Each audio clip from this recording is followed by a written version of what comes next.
Okay, welcome to the Vickers Tactical YouTube channel. I'm Larry Vickers, and this is my review of the H&K VP9 striker-fired 9mm pistol. Now, recently H&K sent me the gun, and I got a chance to run it through a couple classes and put a couple hundred rounds through it, and I'm gonna give you my initial impressions. Now, H&K has a long history of not only striker-fired handguns with the P7, but they were actually the first major manufacturer to make a polymer frame handgun in the H&K VP70Z.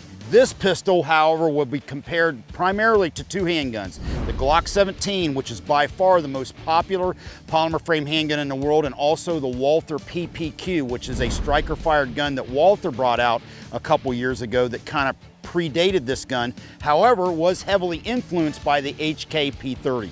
Now, this particular gun, if you've seen a PPQ and a P30, you've seen essentially what is more or less the VP9. There's a few differences, however.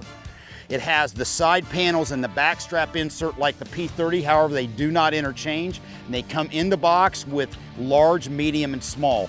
Mine had medium side panels and backstrap installed out of the box, and I put the smalls on based on my smaller hand. Made a big difference in controllability of the pistol. The magazine release is ambidextrous, and I prefer to activate it with my trigger finger, just like the one on the P30.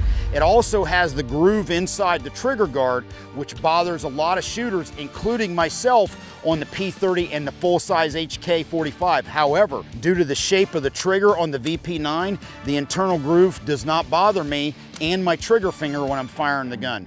The VP9 also has a Picatinny rail up front on the bottom of the frame, which has become commonplace with the more modern H&K polymer frame handguns. Has grasping grooves up front, which has now become standard with a lot of the more modern H&K pistols. In addition, it uses the H&K P30 magazine. It has ambidextrous slide releases, one's here on the left and one on the right, shaped differently.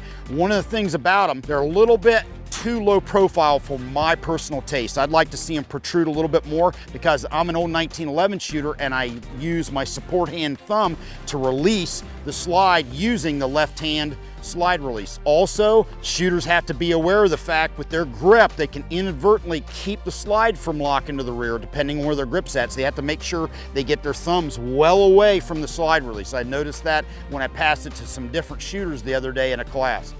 Very accurate pistol. In fact, I've never shot an H&K handgun that wasn't accurate.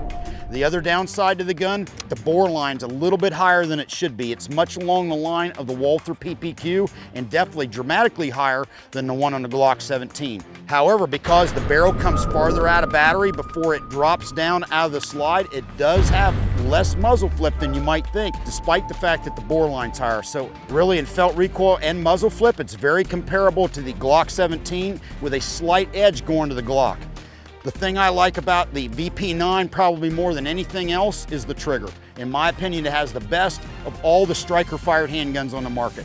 And keep in mind, it's a single action trigger, not a double action style trigger like a Glock. So it's fully cocked, and when you release the trigger, it's releasing a fully cocked striker. However, in terms of take up, length of pull, over travel, and reset, I think it's superior to even the excellent trigger that's on the Walther PPQ. If anything, however, the Walther PPQ trigger is a little bit lighter than the VP9, but overall trigger feel and trigger dynamics, I prefer the VP9. Last but not least, it has the charging assist in the rear, which is more or less a polymer piece that's underneath the rear sight.